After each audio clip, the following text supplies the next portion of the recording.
Alright, so we're already in VMware here. Let me actually log out, or log all the way in to VMware, just so you can see.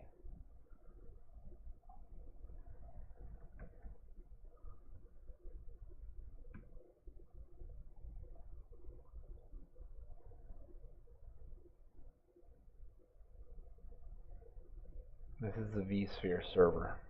So this is what I use to control my 3 VMs that are running right now. There's a fourth that's down, but who cares, right? Alright, so we're going to create a new Debian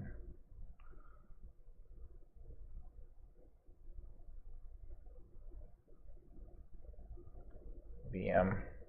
Call it a web server because that's what I'm going to show you how to install Lightspeed and all that fun stuff in my next ones. But this is just a very, very basic install Debian.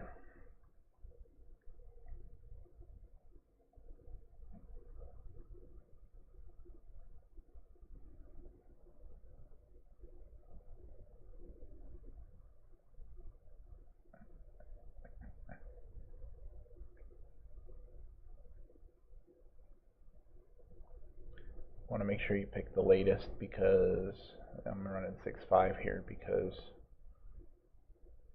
that's where Debian, you might not have, if you're running anything like, oops, gotta switch to Linux. If you have anything less than 6.5, it might be in 6.0 as well, but I always pick 6.5 because that's what I got. So then just go in here, select that, set your CPUs. I like at least 4, especially on a web server. And then I'm just going to give it 100 gigs. Then the demilitarized zone is key with my setup, is to be in the demilitarized zone. There's also the standard VM network. Everybody gets one of those when they set up one. I just left it, And DMZ is what I created to do web outside of my life, or outside of my world, outside of my realm of LAN, because I don't want anybody directly having access to the LAN. So that's what DMZ is for. And then I'm going to pick my Debian9 here. Downloaded it 12.10.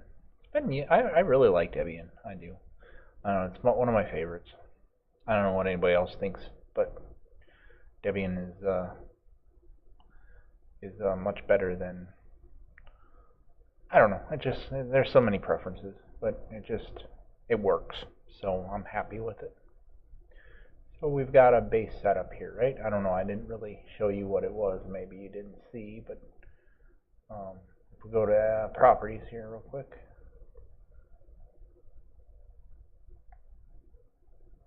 It's got 4 CPUs, 2048, 100 gigs. It's running in the DMZ. And I've connected to the Debian ISO. That's about it for the configs. I didn't change anything else. This one screen is pretty much all you ever have to mess with. Little background here. This is a vSphere running on. These are all 6.5 VM ESXi 6.5s running here. This is the vSphere center. This is the machine that serves this page, if you will. It's an appliance you download from VMware and install it. So I've got this Al's how-to. I'd love to start it here. You usually can. Okay, I got so much stuff running. I need to add more memory to this. I think if I added more memory, it would run. See, it's 3.0 gig used right now, but I can't start it, so you'll get an error here. If I were to try to power this on, you'll get insufficient resources error. I'm not exactly sure, but I think it's memory that's causing that. So, needless to say, there are other ways. Will not power on anything to do with vSphere. vSphere will not power this thing on. So that's why I have to log in. If you ever run into that in the world, go go to your ESXi like I'm doing right now, and then you can power it on through that.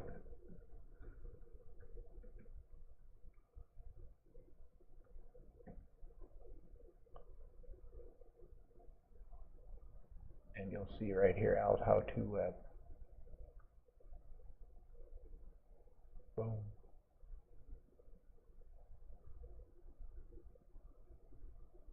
You can do everything through here if you want.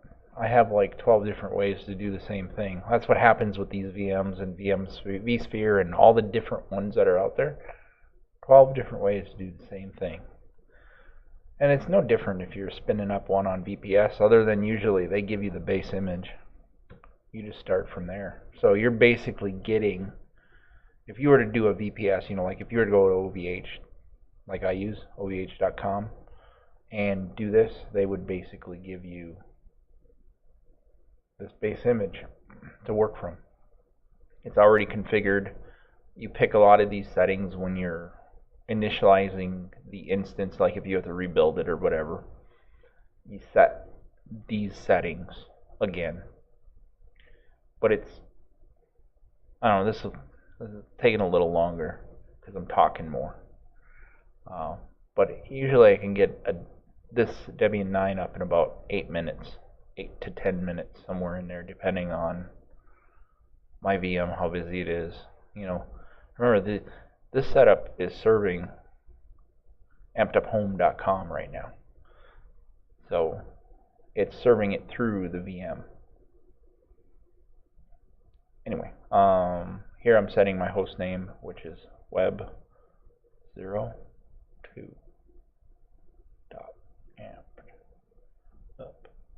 Nope, see, I'm already doing it. alshowto.com. Al's How-To. How to do things.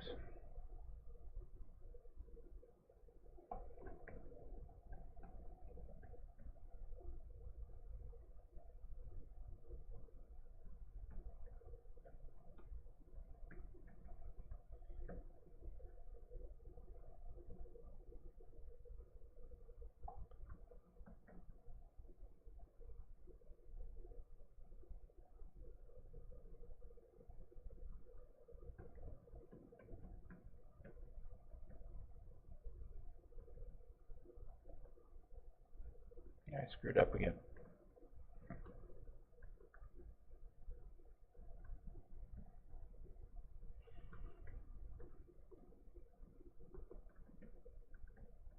So we'll see how this looks. So by now I should be done with the video almost. I think I'm running a little late here. Yeah, it's 8 minutes in.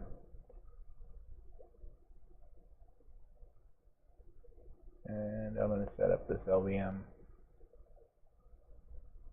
I guess I'm saying that because this is about the third time I've recorded this exact video. Why? Because I'm trying to figure out my audio situation. This is my first YouTube, so bear with me, people. Let me know what you think. Honesty is good with me. I'm fine with that. I can handle a lot. I work support for a major company. I deal with a lot.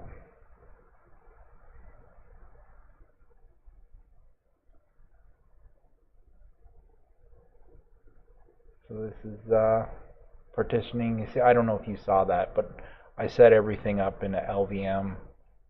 Each partition, like home, the root, they're each in a different LVM partition. That's what I was doing.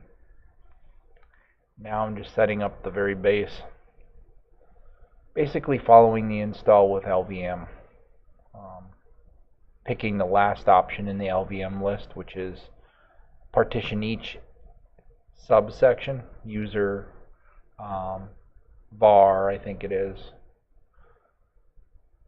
ECT, and root. There was a whole list. You can review that later if you want, or pause there and go back, whatever. But there's a whole list that it splits across into different partitions. LVM is awesome for when you want to resize. Okay, let's say you use these systems you know, you start out so big and then you realize I got to grow this system. Oh, this gives you that option very easily to do that.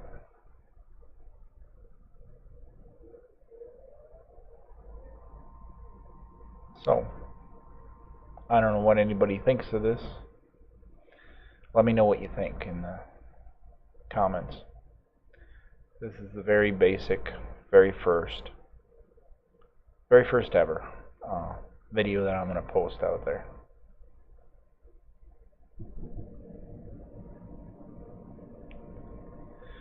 I do not have anything else that I care to load from. Now this is where we're picking our apt. We're setting up apt here. What we're doing, setting up where in the world we're running from, our apt from. Where is apt getting its source of updates?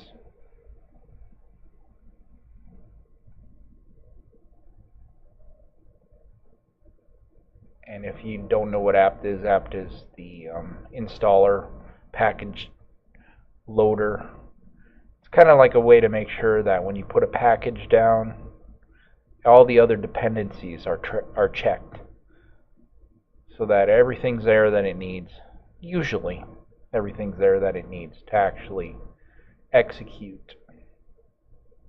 But remember, everything's built, so there is a possibility that something's missing, and that's why you do these how-tos. Cover all those little weird things. And see here, this is a true old-fashioned, I guess you could say, server. I don't want no desktop. I don't want KDE. I don't want Cinnamon. I don't want GNOME. I don't want my web server even, because we'll talk about web servers later. And print server, I'm not doing printing. So we're just going to go with last two, SSH and standard system. Everything else, that's all you need. So it's doing its install.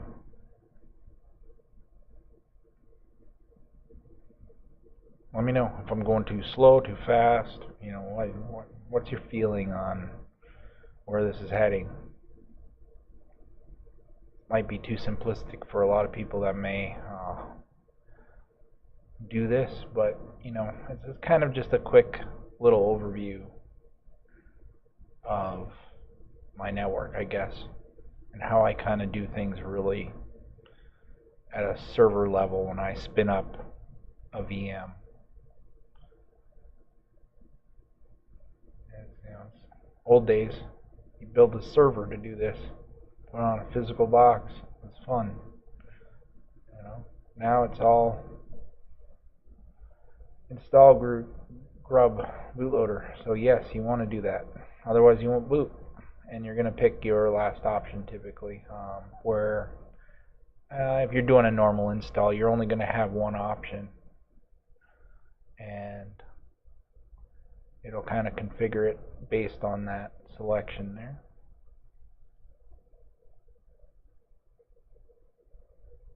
And it's ready to reboot. It's ready to go to the next level. This is an actual deployed instance of Debian now, running on this VM system of mine. First boot, and we're ready to log in. Let's see if we can log in.